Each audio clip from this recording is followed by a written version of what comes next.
Offer offer offer, এক বিরাট offer. আজকে কথা বলবো এক মহামূল্যবান অফার নিয়ে। যে ব্যক্তি এই অফার গ্রহণ করবে, এই অফার পেয়ে যাবে, তার জীবনে কোনো দুঃখ, কোনো কষ্ট, কোনো ক্লেশ থাকতে পারে না।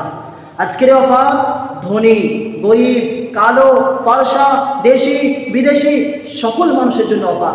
প্রত্যেকেরই উচিত এই অফার গ্রহণ করা।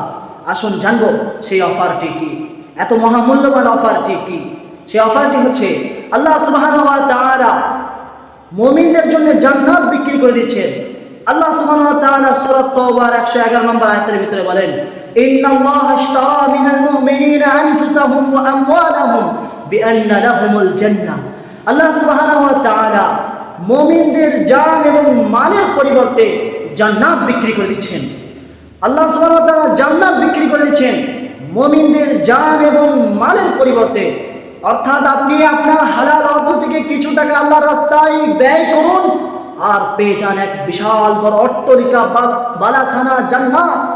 আপনি আপনার আত্মাকে আল্লাহর কাছে সমর্পণ করুন আর পেয়ে যান এক বিশাল বড় অট্টালিকা জান্নাত। আপনি আল্লাহর কাছে নিজেকে সঁপে দেন আর পেয়ে যান জান্নাত। সুতরাং এক বিশাল বড় অফার, সেটি হচ্ছে জান্নাতের অফার।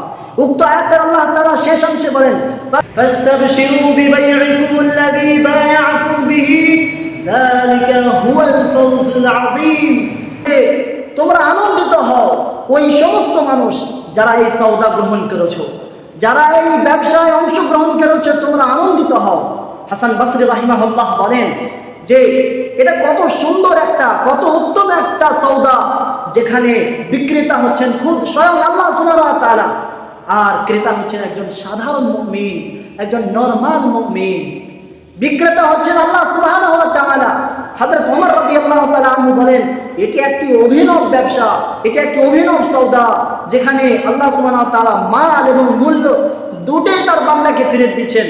যেখানে বিক্রেতা মাল এবং মূল্য ক্রেতাকে ফিরিয়ে দিচ্ছেন।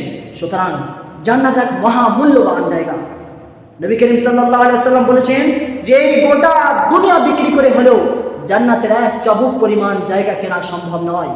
সুতরাং এটি এক মহামূল্যবান অফার। আমাদের প্রত্যেকের উচিত যে জান্নাত গ্রহণ করার জন্য, জান্নাত পাওয়ার উদ্দেশ্যে নিজের মালকে এবং নিজের জানকে আল্লাহর কাছে সঁপে দাও। আসসালামু আলাইকুম।